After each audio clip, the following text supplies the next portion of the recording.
Welcome back. Our next guest is known maybe just as well for his big, bold, and delicious personality as he is for his big, bold, delicious dishes. His latest cookbook is called Style Cookery, and it serves up recipes with twists on beloved favorite family meals. So here with tips on taking your home cooking to the next level is Chef Matty Matheson. Welcome back. So good to Thanks see you. for having me. Great to see you. Okay, so Jess. congratulations on your second book. Like, you were on our show in the before times, and I remember sitting with you and having a great time. We ate, and we loved your first book, but you have said in your introduction in this book that you want to correct how selfish your first book was. We didn't think it was selfish, but what did you mean by that? Well, I just think that my first book was me telling my culinary life or my life through a culinary lens, right? And there's half the book is like restaurant recipes. A lot of people aren't making like 4-day head cheese or these French dishes that take, people aren't making cassoulet at home. The way that I wrote it in the book, which is takes 4 days. So I wanted to write a legitimately a book that has like fundamentals, and then from there you can just get excited to cook. As much as I love my sandwiches, making a little sketty, my famous meatloaf, it's easy to get into a bit of a rut.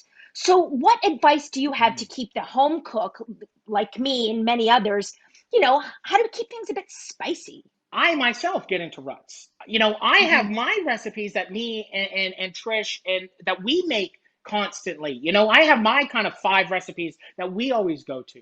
And it does take even courage for myself to be like, hey, I'm going to make this kind of a dish, or I'm going to make a soup that I've never made before, or I'm going to make a curry, or I'm going to make, homemade tortillas. And it's like one of those things where I think it's like, if you can just push yourself to make one kind of larger component, because a lot of people get twisted where they're like, I can't make all of this. And it says like, I can't make the bread to make the sub. It's like, well, then just go buy a loaf of bread to make the sub. Let's talk steak, because your first dish Steak. is chicken fried steak. Take us through this. This kind of comes from when I would travel through like my dad had some business, and he used to travel and drive to New Jersey and Ohio, and kind of down, he had a spot down in North Carolina that we used to go to a lot. In Canada, we don't have soul food, right? We lost that because we didn't have the chef. Having even Cracker Barrel's version of soul food at a young age spoke to me in a way where I was just like, I've never had food that tastes like this. I think, the chicken fried steak is one of those things that is just a beautiful thing that comes from soul food. And it's just the thing that I love making at home now. And, you can have schnitzel, you can have Milanese in Italy. There's so many different words of doing the same kind of techniques. Let's talk about how you give the tip of like cooking it on the stove top. Like, that seems a bit daunting. So what are your tips for making it good on the stovetop? What we're doing is you're going to be like shallow frying. So you want to get a good cast iron pan, right? The secret of shallow frying is keeping a consistent heat with your oils and fats. So if you're using lard, if you're using oil and butter, the things that you need to be considering are keeping a consistent heat so you're not burning and you're not undercooking. The consistency is you want to not start on high heats. Everyone at home, their stoves usually suck. They just turn their ovens on and they crank them and they smoke out the whole house. What you want to do is keep a consistent heat on medium and allow the cast iron pan to withhold that heat in that fat. The trick is when I apply product into the fat in the hot cast iron pan that has been brought to hot by staying at medium, I turn it up a little bit because you're going to lose some temperature, right? When you add something cold to something hot, you'll lose temperature. So then you turn it up a little high, and then it'll level out. So Matty, the next dish you have, and it's called the kitchen sink salad, and it's actually inspired by a sandwich. So tell us everything that's in there and how you came up with it. Well, this is kind of like a submarine sandwich that's a salad. and at the same time, you can kind of empty your fridge. When you go to the grocery store, you have to buy a whole head of lettuce. You have to buy, bunches of carrots. You have to buy so much actual vegetables, where if you need to make one dish, you have to buy enough vegetables to cook 5 dishes. So it is, or most of the time. And so this is kind of like almost like a fridge cleaner. It's like a classic Italian bodega style thing. It's like got salami, it's got cheese, it's got hard boiled eggs, it's got broccoli, shaved onion, oil vinaigrette, oregano, basil dressing, kind of like sub sauce, just like oil and Yeah. vinegar.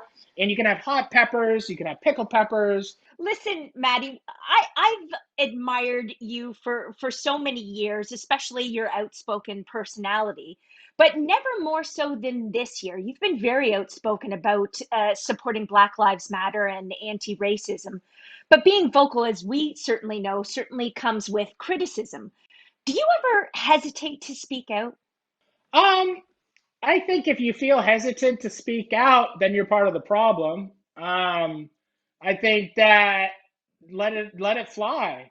I would rather, like, if if you're not saying the things, if you're not saying defund the police, if you're not saying Black Lives Matter right now, if you're not saying Black trans lives matter right now, it's not for you. I'm not worried about getting a sponsored from a mustard company or something stupid because I'm saying the things I need to say or the things that make me feel a type of way. So it's just like, I don't know, man. I've lost.